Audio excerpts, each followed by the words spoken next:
newspapermen meet such... Coming up, you'll hear Alan Chartock, Rosemary Armao, Ira Fusfeld, and me, Rex Smith, with commentary on media issues of the week. We'll talk about this effort in Congress to provide some financial relief for local media in connection with the giant media.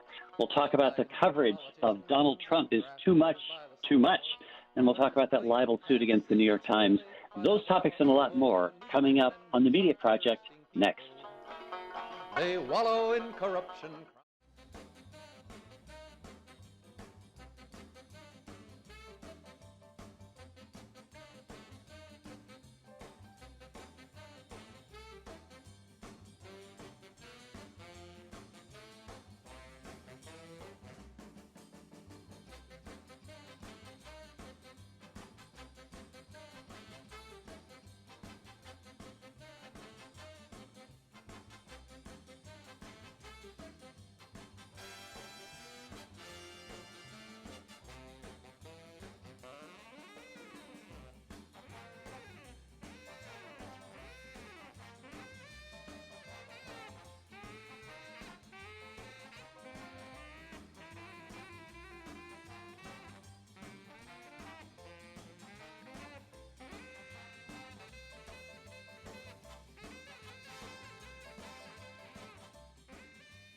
Oh, newspapermen meet such interesting people.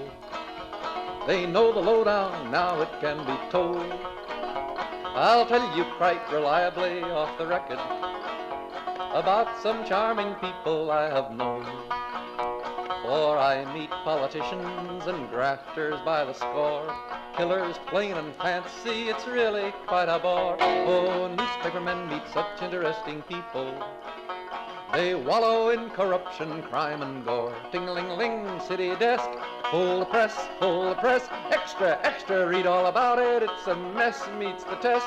Oh, newspapermen meet such interesting people. It's wonderful to represent the press. The Media Project is a half hour of commentary and analysis on what's going on in the news media these days, and we're happy to have you with us. For a bunch of veteran journalists, I'm Rex Smith, formerly the editor of the Times-Union, now on Substack at the Upstate American. We have Rosemary Armao, investigative journalist, longtime editor and reporter and professor of journalism.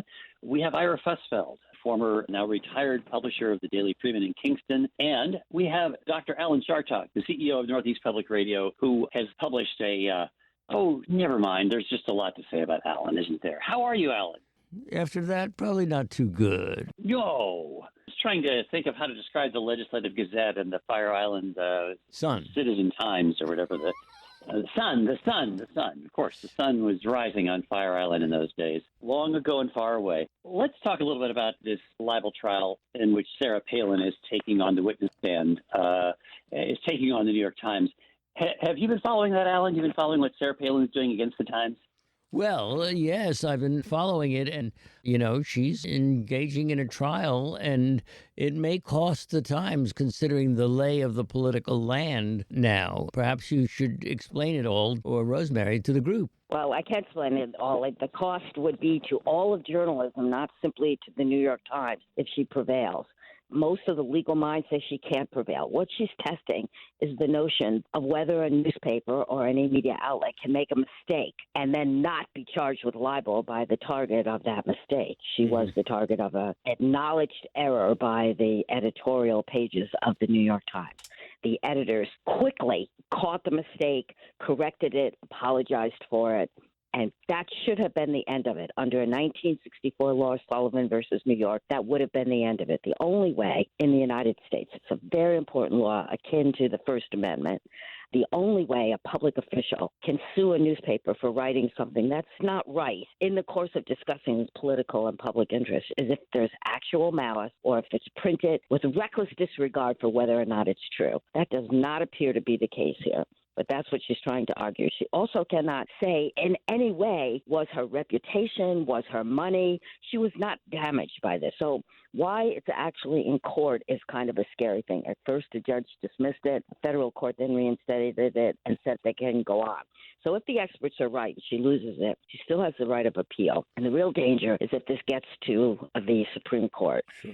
Two of the conservative justices on the court, and we know now that there's a supermajority of 6 of them, 2 have already said they don't like that 1964 law.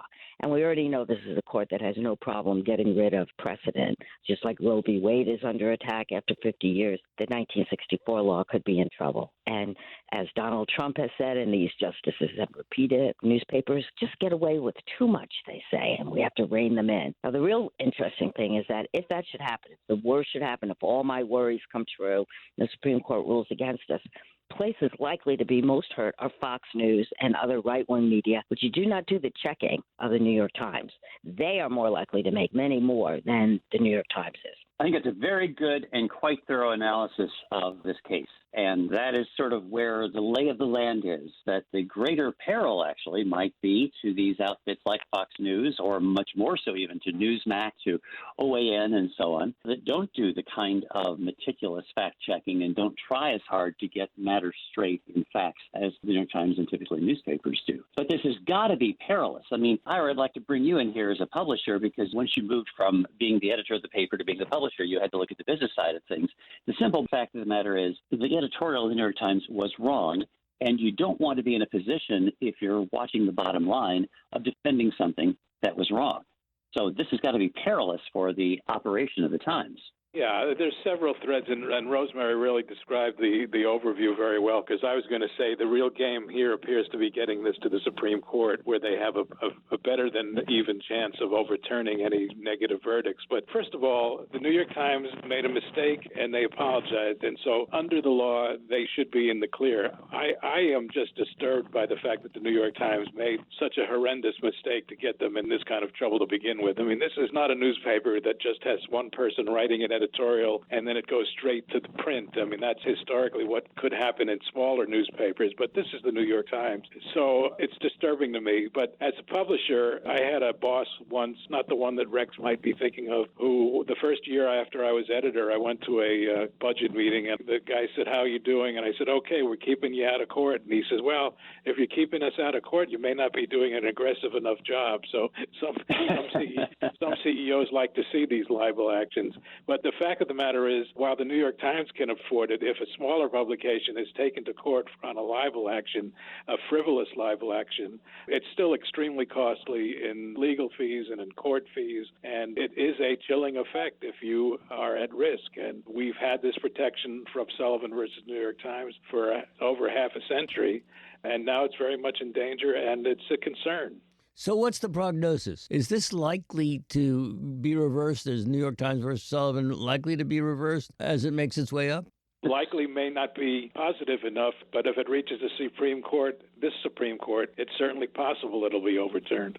I think most of the legal analysts are saying that it seems unlikely that this case will actually give Palin a verdict. What she's getting is the publicity. She's getting a chance to beat up the Times. She's getting the right wing an opportunity to sound righteous, that look how terrible the Times is. Just to recap, what actually happened was there was an editorial that incorrectly linked the shooting of Congresswoman Gabby Giffords in 2011 to a map that had been circulated by Sarah Palin's Political Action Committee that showed certain electoral districts under crosshairs. Palin's PAC did, in fact, do a graphic, but it doesn't have a link to that shooting. And it was that link that was actually set up by James Bennett, the editorial page editor. He added that to the editorial as he was editing it on deadline. And, you know, I note Ira saying, well, this shouldn't happen at the New York Times, but the fact is we forget that the Times has deadlines as everybody else does, and trying to write an editorial on deadline and get it ready and get it distributed is a challenge for any organization. So Bennett was communicating with the original writer, the drafter of the editorial, via email and saying, sorry, I had to go in and do a lot of work on this one. I've done that sort of thing. I have made those kinds of changes to editorials and said to the writer of the editorial, I'm really sorry I had to make a change here, but that is a level of sloppiness that you live in fear of actually executing, I think. There's no excuse for this. I do not think we should be at all apologetic to the New York Times. This is why they're in danger right now, because it was one man going in, Bennett, who had written other editorials about Palin and about right-wing politics. And that's why they're vulnerable, is because he went in and did exactly what you're saying, made a change without thoroughly checking it or even checking it out with the writer. He has since left the paper, which doesn't help their case either, for another problem that they had in the editorial department. And even his testimony in court was troubling. Did you apologize to Palin? Asked her lawyer, meaning, of course, that he couldn't have, because he wouldn't have asked a question if he had. And he goes, well, I thought I had it, and I certainly think in this process I have. Come on. This is no time to be proud about it. Yes, mistakes are made. They're only human. But he has now set up, through this error, a case. It's perfect for the Supreme Court, which is where the danger is. Sarah Palin is the perfect defendant with a targeted, outspoken right-winger, and the New York Times, the epitome of the legacy media. I do think it's going to be really difficult for the Supreme Court to turn down taking this case. So here we are on the Media Project, looking at, the state of the media, assuming that Palin prevails here. For all of those who are listening, how dangerous is this for newspaper freedom in the United States? Super dangerous. It puts us in the rank of most other places in the world where you cannot make a mistake. The original case in 1964 involved an incorrect telephone number and an incorrect position, a misstatement of a man's position, his job.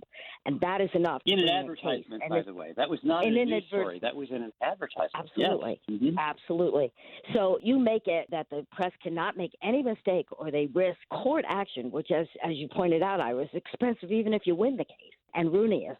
Then how quick are we going to be to write stories, hard-hitting stories about politics and criticism of officials? We're not. It's very chilling. One other point that Rex mentioned in passing about the Times writing that editorial on deadline. I mean, far be it from me, a small-town newspaper publisher, to advise the New York Times, but I can't remember any time that we ran an editorial on deadline. We always gave ourselves a chance to take a deep breath, look at the issues, and make sure the editorial was accurate. And if somebody is doing that on deadline with a final edit, shame on them.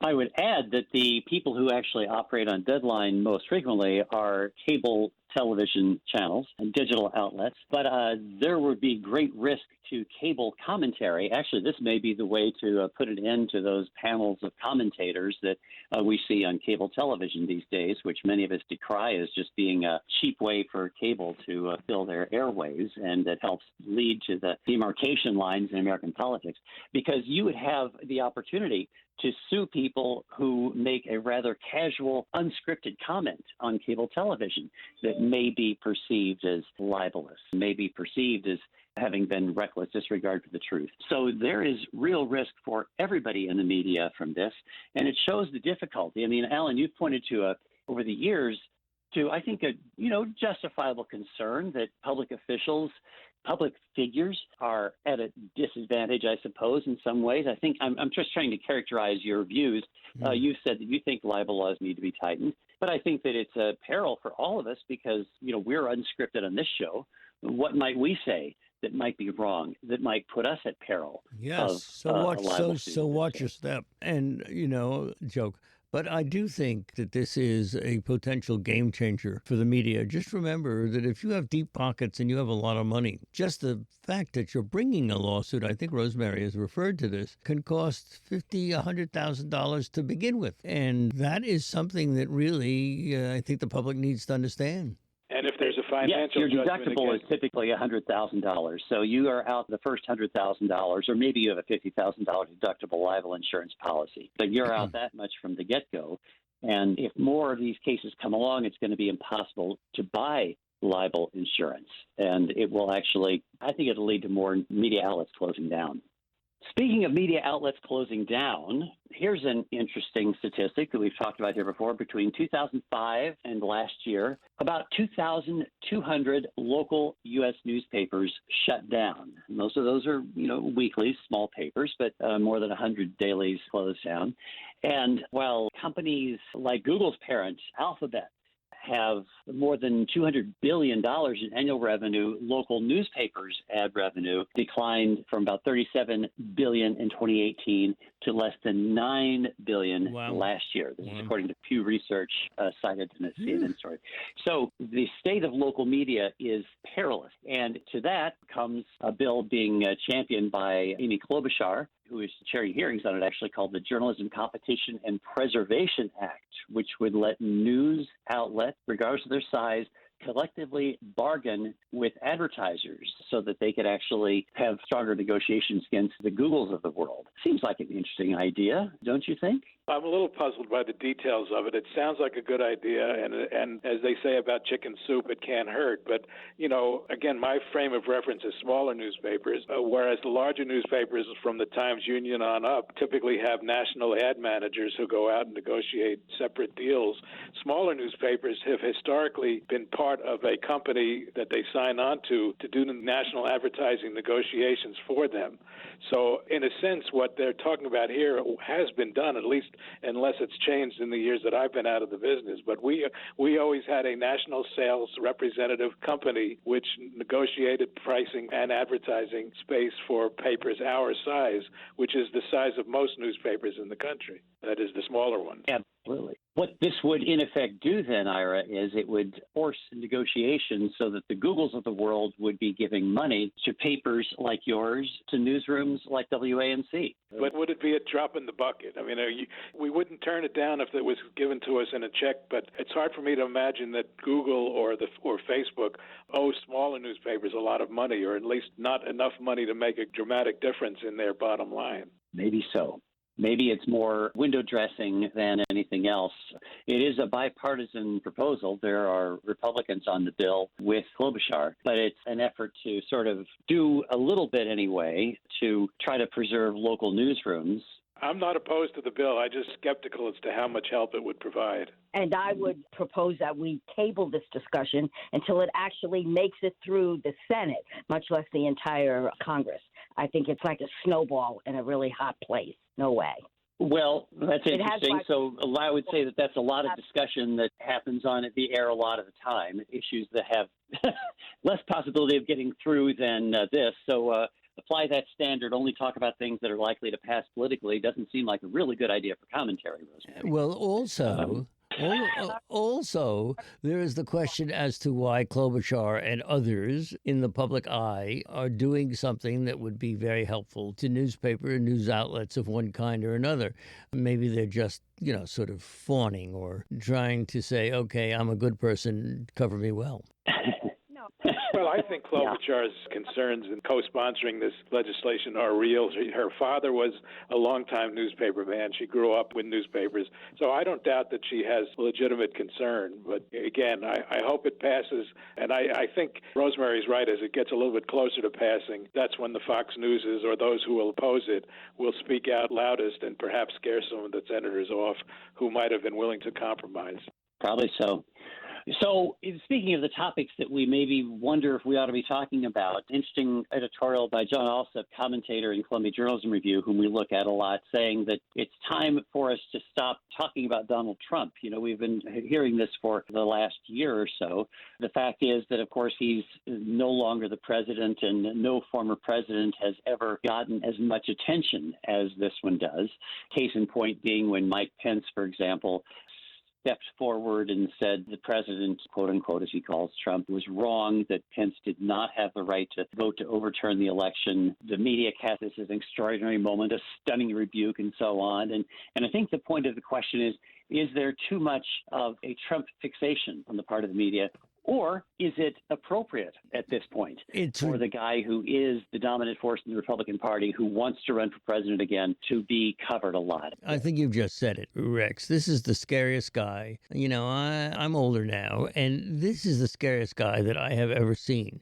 I do believe that if he has his way, we're going to enter into a different form of government, one which mirrors something like the old Soviet Union, the new Russia, the Chinese. I think that this guy wants to be a dictator.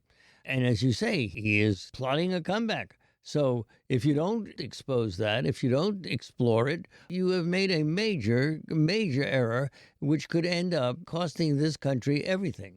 Anyone else? Well, I agree with that. There's no way we can treat Trump like former past presidents for all the reasons that Alan said. And I think unlike when he was running for president, particularly the first time, the media, particularly the cable media, is a little bit more reserved in how they cover him and how much free time and inordinate amount of space they give him. But to not cover him, given the backdrop of what we've seen these last 5 years, would be a dereliction of duty on the part of the media. Wouldn't it have been great if they had covered Hitler just a little bit better?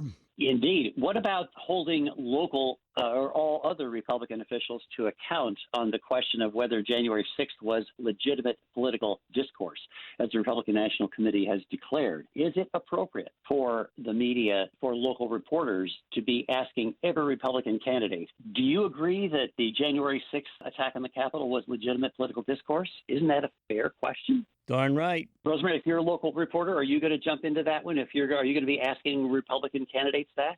Absolutely. I immediately went, and of course there was stories about her, to Elise Stefanik, who's not my own congresswoman, but close enough. And I wanted to hear what she had to say. That vote represented the entire Republican Party, and that means they all are held up to it. And, yeah, I want to know what they think about it. I also want to hear what the leaders of Black Lives Matters, name any activist group you want. That's my favorite one at the moment. What do they think about this? How does this change their tactics in the future? If the January 6th antics, smearing feces on a wall, that's legitimate political discourse. Ransacking offices, that's legitimate political discourse.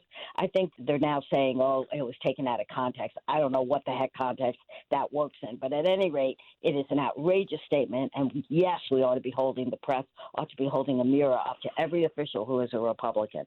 So, Alan, what about the news organization WAMC? What about you think that that's going to be something that you'll be asking every Republican candidate you deal with? Well, I am not the news director, but I would certainly hope so. I would certainly hope that that would happen and that people would ask that question, because I think it's germane to the future of the country. I do too. The problem is it will make a lot of people angry. We've already seen leading Republican candidate for governor of Illinois literally walked out of a press conference when a reporter asked him that question. And I think what's going to happen is there will be further isolation, further demarcations of the line left and right in media outlets. And we will see that a lot of the Republican candidates are going to be accusing anybody who asks that question of being part of the left. But it's interesting because I think most Americans, at least if you believe polls, are unhappy with what happened on January 6th, even though the percentage of adults who say Trump had a lot of responsibility for the Capitol riot, according to brand new polling, has really dropped. You know, back in January of 21, only about a quarter of the people in America, the American voters, said that Trump had no responsibility. Now a third say he had no responsibility at all. And among Republicans, 57% say that Donald Trump had no responsibility at all for what happened on January 6th. There is a clear partisan line there. I don't get it. We saw the man standing up there. We saw him saying, get down to the Capitol and fight like hell. And I'm going with you lying, of course, one more time. And he signed his own warrant there. I mean, there's no question. He was telling them what to do. So the idea that somehow, you know, a large swath of the American people think he had nothing to do with it is perplexing, at least to me. Well, there was also a poll released this week that showed the majority of Americans of all political stripes, and particularly independents, were not in favor of Trump's notion of pardoning these people if he was to be reelected. And as Rex points out, whether or not media should be relying on polling as much as we have historically done, you can be sure that the politicians are looking at the polling. And I think that's one of the reasons why you're seeing some of these U.S. senators as we speak, and even Kevin McCarthy, the minority leader in the House, starting to back off on this legitimate political discourse idea. They realize that most people in this country do not agree with that position. This is a project, but I actually think a lot of this and what we're seeing in the polls is the result of political activity, not media activity. That January 6th committee in Congress is extremely partisan. So it almost feels loyal for a Republican to say, no, I don't believe it. Trump's not the one. That's not a media result. That's politics. Right. And the committee gets only a certain amount of coverage, and people hear nothing about it, of course, if they are Fox News viewers. And even people who are regular on CNN will not hear that much about it or won't read it in newspapers, though it may get sort of breathless attention from those of us who really pay attention to this sort of thing, from those of us who are concerned. The average American voter is not actually hearing that much from the January 6th committee, or is discounting it, is assuming, as you say, Rosemary, that it's quite partisan, only 2 Republicans on it, and they have been basically excommunicated from the party. So it's going to change when it goes public, and they will have public hearings in the early spring, and that will expose it to people who perhaps don't even know what's going on right now. So we don't know what the dynamic will be at that point. We don't know how much coverage there will be and how people will react and where the money will go, because as Alan often points out, it is the big money that powers the messaging, often overpowering legacy media. And, of course, you see the Tucker Carlsons of the world who will do all they can to denounce this kind of activity and to further such questions as vaccine reliability and so on. In that regard, anybody want to predict how this truck cavalcade is going to go down in America? What kind of response Americans will have when this Canadian blockade of truckers starts having an effect in America? How's this going to play in the American media? The sides are already drawn, so we know how Fox News will play it versus how MSNBC will play it. The American public, I think, overall will be, if in fact they are as inconvenienced as is what is happening on the bridges in and out of Canada, most people in this country, I believe, will be outraged. There's nothing wrong with protest. There's nothing wrong with civil disobedience. But if it starts interfering with the daily lives of people, I think it's not going to do the truckers' cause any good.